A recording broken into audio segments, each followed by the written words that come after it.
Nação Celeste, bora que bora para mais um vídeo aqui no canal Cruzeiro Nostalgia. É o nosso pós-jogo de Cruzeiro 2, Botafogo 2, com bastante informação complementar para você, tá? Já te adianto, passou raiva hoje, passou raiva contra o Botafogo por conta da arbitragem, por conta do Daronco, se prepara que semana que vem tem mais, hein?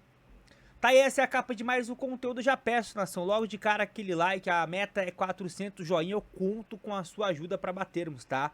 Mais de 90% de quem assiste aqui os nossos vídeos não deixa o like. Prestigie o canal, minha ajuda faz toda a diferença, acredite.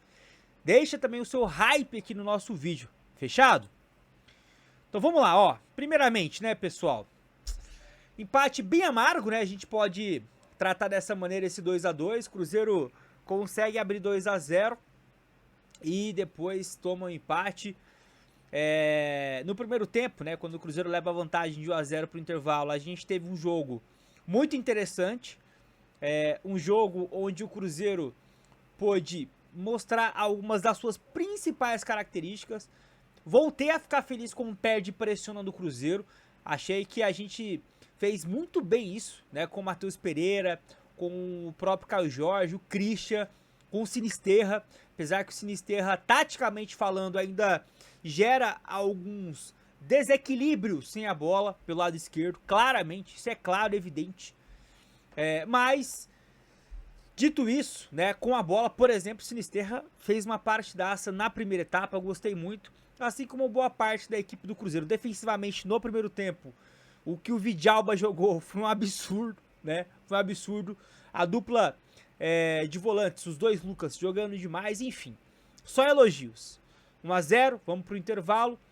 Volta e claramente o Botafogo propondo mais jogo, mesmo assim o Cruzeiro encontra o contra-ataque, faz o 2 a 0 e depois o Cruzeiro simplesmente se assenta no jogo, praticamente não consegue mais achar algumas escapadas, né, pra dar aquela, digamos, dar aquela provocada no sistema defensivo do Botafogo. O Botafogo vai crescendo, acha o primeiro gol e acha o gol de empate num pênalti, no mínimo polêmico, né, pra não falar que obviamente não foi nada. Pra mim aquilo não é pênalti nem aqui nem na China. Mas fato é, nação, 2 a 2 ficou, né, um gostinho amargo no último jogo do Mineirão, antes do próximo, que é já a batalha contra o Corinthians. E aí é o seguinte, né? Falando um pouquinho do que ficou aí para essa partida, tivemos a volta do Arroio, porque o Arroio, tudo bem, né? Ele jogou contra o Ceará, mas ele saiu na primeira etapa, por conta de uma pancada. Então, feliz demais de ver o Arroio de volta, né? Feliz demais de ver o Caio Jorge também de volta na equipe, conseguindo, né, fazer uma progressão legal ali com o Matheus Pereira. Feliz pelo gol do Christian, para dar confiança em alguém que taticamente pode fazer a diferença. O próprio Sinisterra, que não deve ser o titular contra o Corinthians, numa segunda etapa, a gente tem a certeza que é um cara que pode desequilibrar o jogo, né? Então, pontos interessantíssimos, e é basicamente se apegar pelo que o Cruzeiro fez na primeira etapa, tá? Eu senti, nação, não sei se vocês tiveram essa mesma impressão, que no segundo tempo, por conta do primeiro tempo bem pegado, porque o Botafogo bateu muito. E o Daronco, o seu Daronco simplesmente deixou bater à vontade. Acredito eu tive essa sensação até pelo que foi o primeiro tempo e o estilo de arbitragem frouxa para quem tava batendo, que o Daronco estava aplicando. No segundo tempo, alguns jogadores do Cruzeiro falaram: quer saber? Eu vou jogar aqui, mas ir até o fim, cara, eu posso perder um jogo importantíssimo daqui a pouco, né?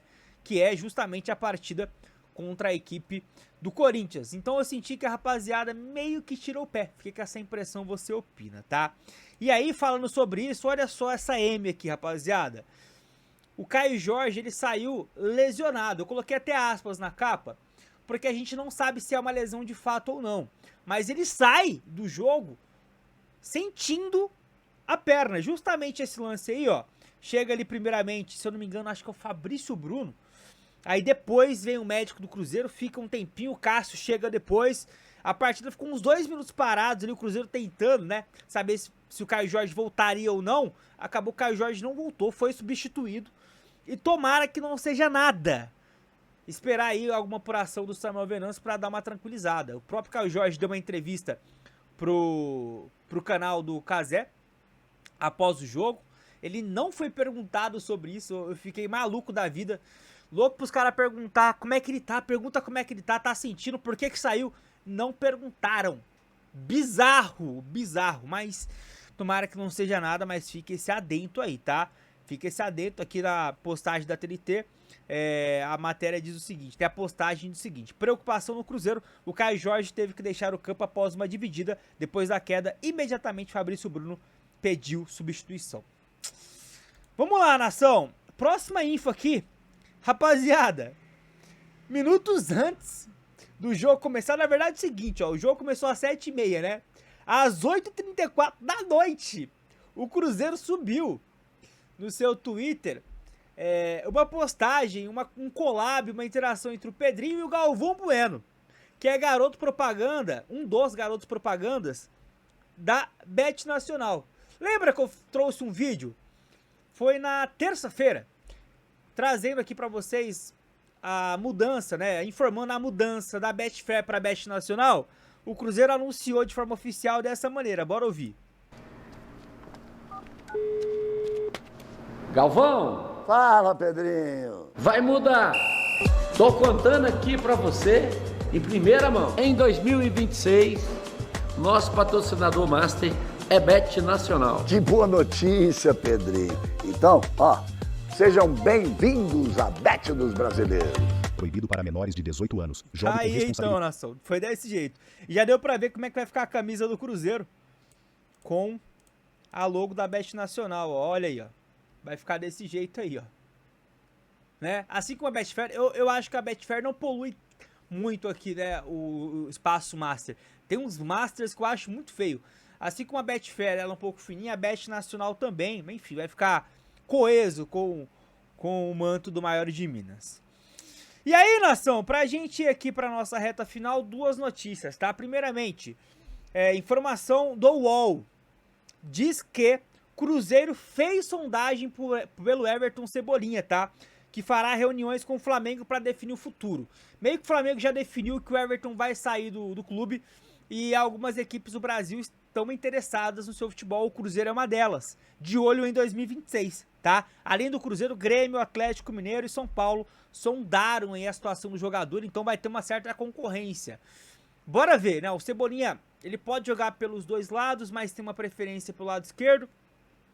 Mas, por exemplo, eu me lembro em 2016, né, quando ele é uma figura importante naquela final contra o Atlético da Copa do Brasil, no jogo do Mineirão ele joga muita bola e ele joga pelo lado direito. Então o cara, assim, pode fazer as duas. Agregaria demais, né?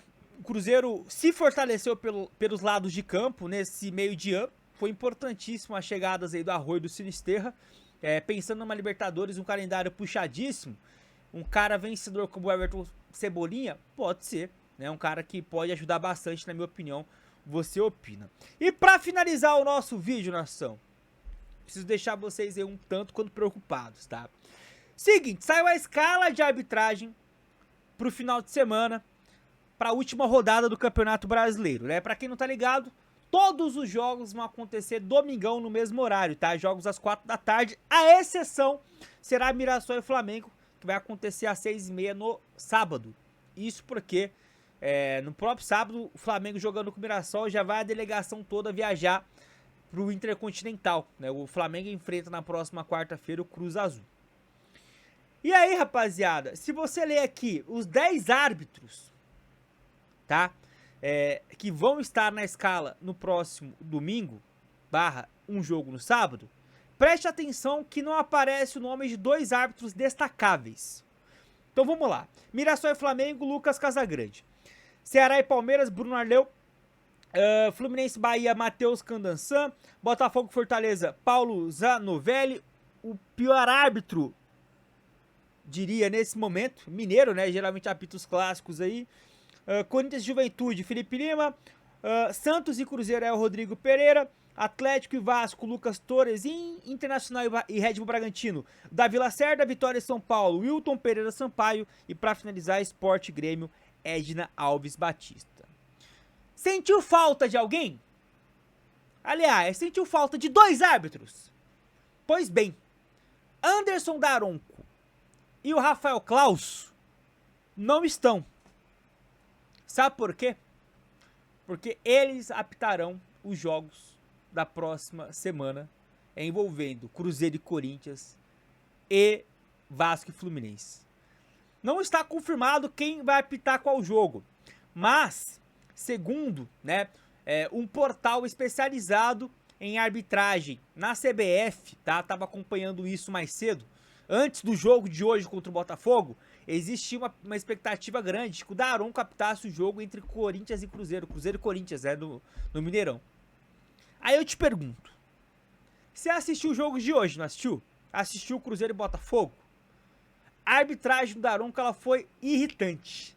Ela foi muito ruim. Eu não vou falar que ela foi horrorosa, porque, cara, o nível de arbitragem no Brasil, ela tá horrorosa, né? Hoje, o Daronco, ele irritou mais do que prejudicou. Apesar que o pênalti contra, né, o Cruzeiro, dado a favor do Botafogo, que foi o pênalti do 2-2, convertido muito bem pelo Alex Telles, como eu falei no início do vídeo, é no mínimo polêmico. No mínimo. Pra mim, não é pênalti de jeito nenhum.